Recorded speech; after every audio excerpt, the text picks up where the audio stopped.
Hey guys, Geo here and welcome back to another video. So today, I have r/EntitledParents up. It has been a long time since I've done an r/EntitledParents video. A really long time actually. There's a hair in my light. Ew. Anyway. I have 4 r/EntitledParents stories for you guys. One of them is a little crazier than the last, believe me. So, our first story is by the user Warrior White. Anti-vax mother gets an earful from a measles survivor. Okay, I was at a local chain/quilting craft store today. I overheard the greatest pro-vax argument ever. Cass, me, the platypus. Entitled women? The entitled women? Yeah, you guys know it. There are plenty of videos of this. So there I was, amidst the quilting fabric, trying to decide if I should add another yarn to my board, when I overhear E1 and EU mid-conversation. They were discussing the continued need for masks and the newest wave of infections. E1 asked the EU if she's getting the vaccine. Oh no, I don't need to put anything unnatural like that in my body. God made my body to naturally defend myself against things like viruses. I'm not getting vaccinated. And my kids certainly aren't. I won't let them get glue vaccines. E1 kept cutting the women's fabric, but was now noticeably less interested in the conversation. EU just kept preaching about how humans were built with an immune system, and why do we need vaccines? They give kids autism. Again with the autism shit. Vaccines will give... I need to... Using vaccines aren't good for God's creation, etc. Then, amazing woman rounds the corner. She's probably in her mid-20s. She's using her forearm crutches to get around, and you can tell she's walking a bit tricky for her. She listened to the woman for a few, then politely interjects. I'm sucking at reading. Excuse me, ma'am? While not getting yourself and your kids vaccinated is your choice, I do ask that you consider others' opinions too. We're in the middle of a public store during a pandemic. This is hardly the place or time for spouting anti-vax drivel. Could you please change the subject? I can talk about whatever I want to. It's not my opinion. There is a medical evidence to back it up. It's not this new vaccine. All vaccines are poison. I'm just trying to warn people. It's not my fault sheep like you don't want to hear honest opinions. I'm not saying that you can't talk about whatever you want. Just some of us came to the store for fabric. Not damn propaganda rant. You said your bit. No one is interested. Please talk about something else, or don't talk about it at all. You nasty little brat! Let me guess, your parents are pro-vaccine and pumped you full of that poison when you were a kid. Why? Is that why you're stupid now? That you think the COVID vaccine isn't a huge scam? I think I had a stroke when I was reading that. My vaccination status is none of your business, and you clearly aren't getting my point, so I'm walking away from this conversation. The awesome woman tried walking away, but the entitled woman blocked her path with her cart. She blocked a woman using mobility aids and won't let her pass. EU got right in Oz's face and loudly asked, "If vaccines are so good, why aren't you standing up for them?" I don't feel like arguing with a random bitch, random stranger, over the importance of herd immunity. EU is yelling pretty loud now. Lots of people are watching and eavesdropping now. Humans have gotten along fine since creation of herd immunity. So, what if some of us choose not to put those poisons in our body? Who am I gonna hurt? Is clearly at her breaking point. She slams her basket down and holds her canes up to Ewe's face. Me! You hurt people like me and my mother. Damn. These are some crazy stories. My mother found out that she had cancer the day she found out she was pregnant with me. She opted to delay her chemo to have me. When I was only 5 months old, we both caught measles. Someone like you didn't vaccinate their kid. He got measles from someone. She took him to a public store before she started having symptoms. Mom and I happened to be at the store behind him in line, and we both got infected from him. I was too young for the measles vaccine, and my mom was severely immunocompromised from chemotherapy to fight it off. My mom died. She lived only 1 month after contracting the disease. I survived, but the measles virus got to my brain and caused meningitis. I had seizures and brain swelling. I was hospitalized until I was almost 2. I have permanent brain damage. I can't walk properly and have to use these crutches or wheelchair for the rest of my life because of the damage. So there, you can be anti-vax all you want. But when you go out in public, you force your choices onto others. People like us. Wow.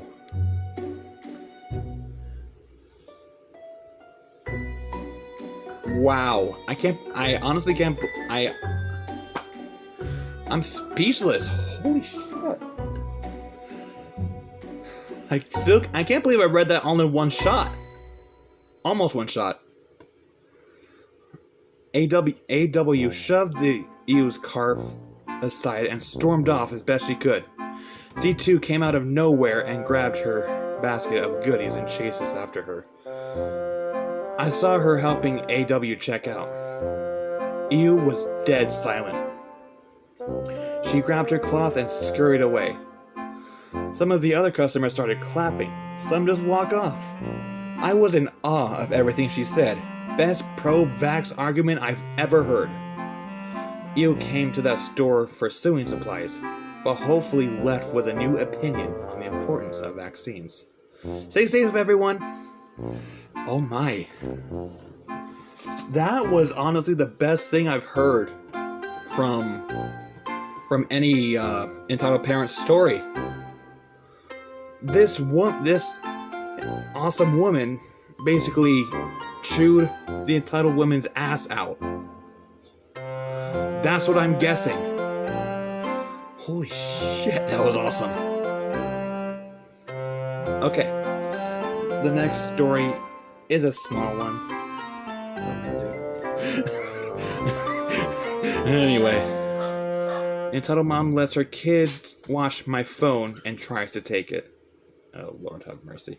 So a couple of years ago, I visited my dad in a city in Norway. I always had a fun time when visiting him. I decided to go down to a nearby McDonald's to eat some lunch. As I got my food and sat down to eat, I noticed a mom and a kid who couldn't be older than 10 or 11 looking at me. Now, I'm a bit of an introvert, so I don't like being watched by complete strangers. Yeah, me too, bro. So I decided to ignore it and continue eating. After I finished the main meal, I still had some soda left. I took my phone out and started playing some Sims Freeplay. Very popular back in the days. And the kid came over to me and sat behind me and started watching me play on the phone. I noticed him, but I shrugged it off. The kid said, "Can I play?" I said, "No, sorry." His mother then chimed in and said, "Come on, let him play." Then I said, "No, sorry, he can't play. I don't want others to use my phone." The kid rushes back to his mother, who whispers something back to him. He came back. But I was stopped dead in my tracks. "Hand over the phone." "No," I said. "Hand over my phone. My baby wants to play." I took a firm grasp on my phone, and the EM started to reach for it, and pulled it away and put it in my pocket. An employee intervened and said to the mother, "If you don't stop bothering OP, I will need to force you to leave now." The lady said, "No, you can't do that." "Leave now, bitch." This little brat points to me. "Stole my angel's phone," the employee asked me. "Is that true? Did you steal this kid's phone?" She points to the kind of kid. "No, I got this from my dad a couple months ago. It's my phone." EM was still adamant, but I don't know what that word is.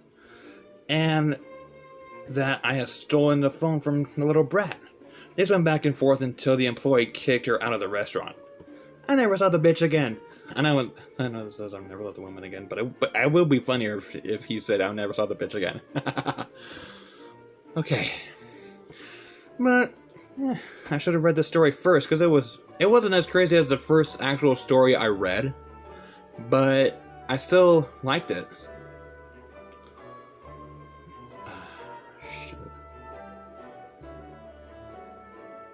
Drag Queen vs. Entitled Woman by D.S.T. Luke. Okay. This was back in the late 80s, and being a member of the Alphabet Mafia, LGBTQIA, was significantly more difficult. There was a bar downtown dedicated to the community called The Roost, and you had to have a membership or be with a member to get in. So a bunch of us were standing outside, and the gay community had just rescued me a few months before form a life of entitlement and ultra-conservative Christianity. This was my first time at this bar, and I felt a little like Alice in Wonderland. I was asking DQ a bunch of questions. I blushed to think about it now, but DQ understood that this was innocent curiosity and not malice on my part. Everything was made up to tucking was discussed. This woman walks up and looks at one of our group and says, "You, come in with me. I want it." The guy she'd been talking to was shy by nature, so he didn't say anything and ducked behind DQ. The woman steps closer to him and says, "Are you stupid? Let's go." My friend ducks even further behind. Now, back at that time, there were women called power women. They usually focused on their careers and the exclusion of everything else, wore men's suits or the female version of them, and had extremely severe makeup. On top of all that, this woman's nails were manicured to talon proportions. I just read ahead. I need to stop reading ahead, guys. I was about to say something when DQ stepped in. "Bitch, take your face somewhere else."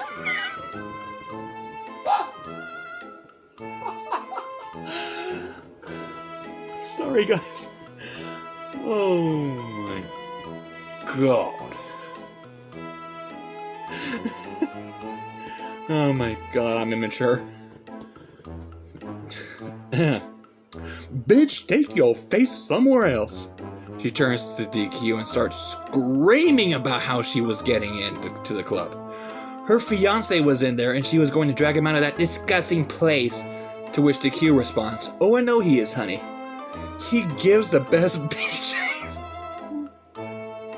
I couldn't help it.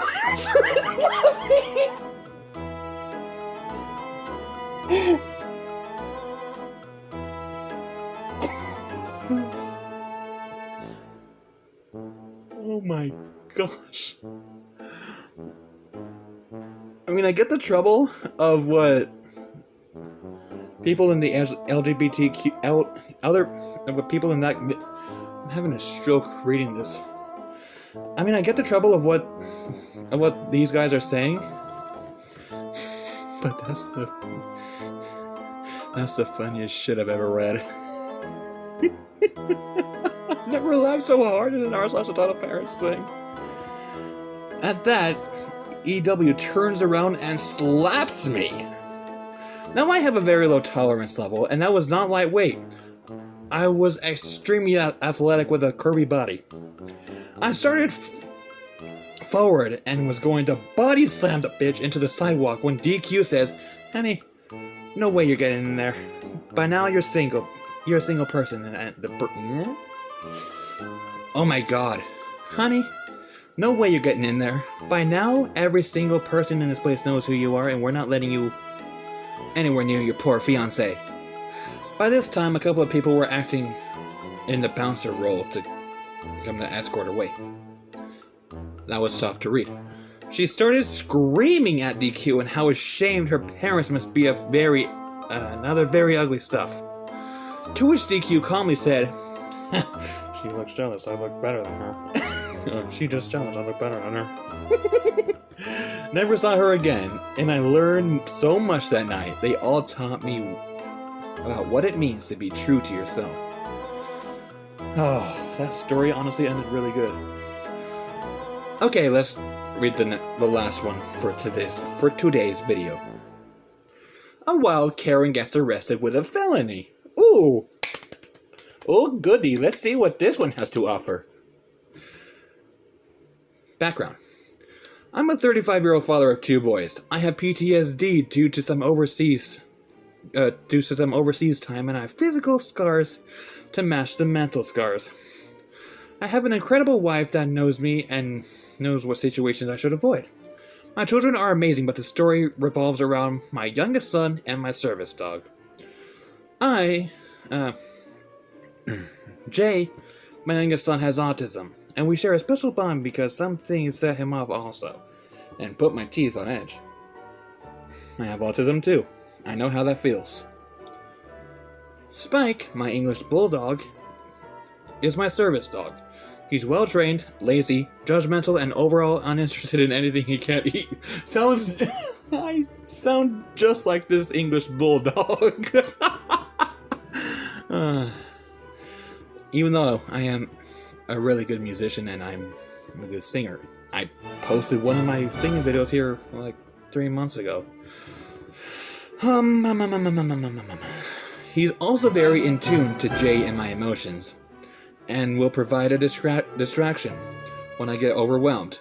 Basically, he's like, "Oh, you're stressed? Here, scratch my ass. You'll feel better once, and I'll get the attention." It's a win-win. Yeah, that's a win-win.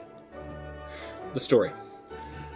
My family recently moved to Texas because we now live very close to an amusement park. We got memberships. I had a stroke roughly. Shout out to the park for being amazing when it comes to special needs. This particular park in Arlington, Texas has a program for autistic people.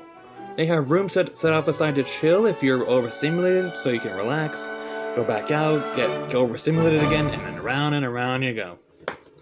Shit, I need to do that. I need to go to Arlington, Texas. Sign me up! With Jay, we also don't have to wait in lines. This is a huge thing and the cause of the story. The park has a pass that lets you skip most of the lines, and they charge an arm and a leg for this. However, with that pass, you can end up in a line with hundreds of people that also have that pass. Jay gets no lines at all. We get a special pass and we go through the exit. The co-worker signs a pass and we go on the ride. Jay has this favorite ride, the log ride.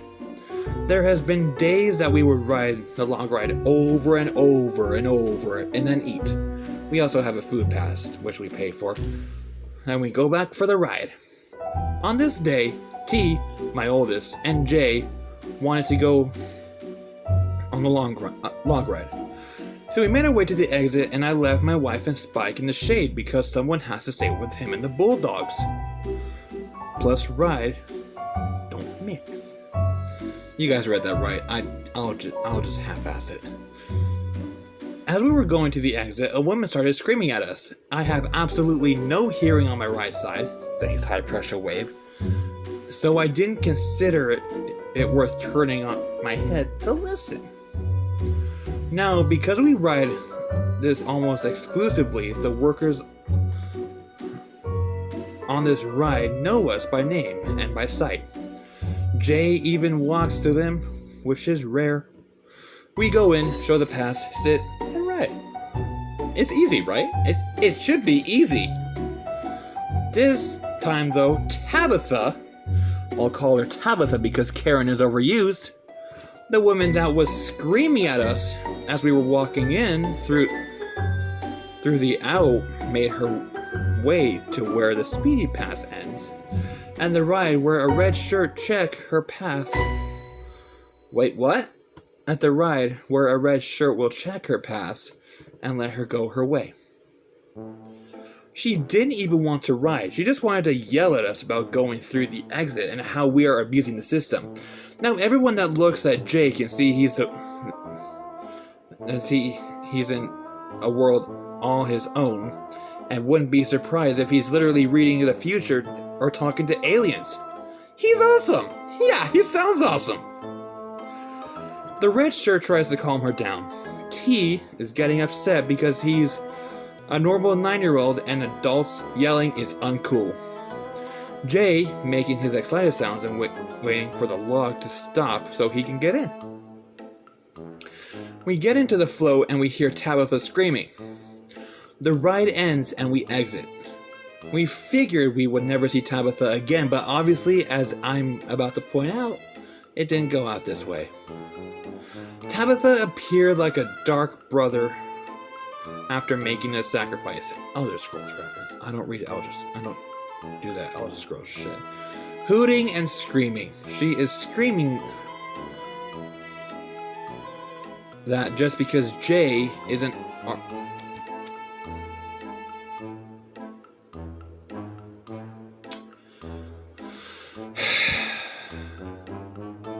Okay. I'm mad at Tabitha. Which I am. I'm really mad at Tabitha. Which doesn't mean he gets extra rights. The screaming causes Jay to let out his super screech. Now everyone knows autism knows that autistic kids have superpowers. In Jay's case, his supersonic ear-high shattering pitch sound screech that makes your eyes swim and makes it feel like things in your head are moving that shouldn't. This whole time, Spike was laying on the ground in a froggy position as bulldogs do. Just looking at Tabitha, he's like she's a rabid dog, but not worth getting up for. As we are being screamed at, I see 2 officers approaching from behind Tabitha. I smile. My smile must have broke Tabitha because she hauls off and...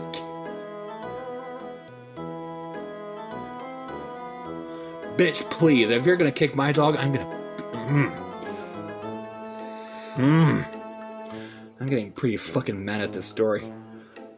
This flipped my switch because now my family is literally under attack and I start to react. Before I can make contact, Tabitha is already in the air being carried, half dragged away while being cuffed. Now in front of me is a well-dressed and pissed-looking officer. He tells us he's heard a screech and started heading to it because they thought the ride broke or something bad happened. I take my time to unflip that switch and examine Spike. He's limping and crying. I feel his hips and I feel his hip is dislocated. Bitch! I jokingly ask the officer to walk away and let me get some. He of course has no humor, but also can tell I had a career. He asked what happened and we all explained what happened from A to Z. He asks if Spike is a service dog. I say yes. He smiles. I'm not in a smile mood, but it catches me off guard. He explains that in Texas, to intentionally injure a service dog is a felony. By this time, the park security arrived and issued a trespass order onto Tabitha. The officers ask if I want to press charges. I look at Spike, and then I look back and say yes. Tabitha and her tiny mouse-like husband start to freak out as Tabitha gets out of the dugout car. Okay, I'm fine. Okay, that was funny. We hop on the car and leave to go to the vet. The vet fixed Spike and all is well. We went back the next day and Spike was in the stroller. No one better than I, and everyone loved the bulldog in the stroller. I let everyone pet him in. He's a hoot in the park. Is an amazing place. Ooh, he's a pimp. I've been contacted by the investigating officer and been given dispositions. I may have to testify, but I look forward to sitting on the bench with Spike on my lap. Take that, bitch. Okay, guys. Yeah, that's about it for our Entitled Parents. If you guys haven't noticed yet, I have started uploading every single day. So come back tomorrow for more daily stuff. Yeah, come back tomorrow for more daily content, and don't forget to like and subscribe too, and turn on those post notifications. And thank you guys so much for watching, and don't forget to stay positive to the prevalence end. Bye.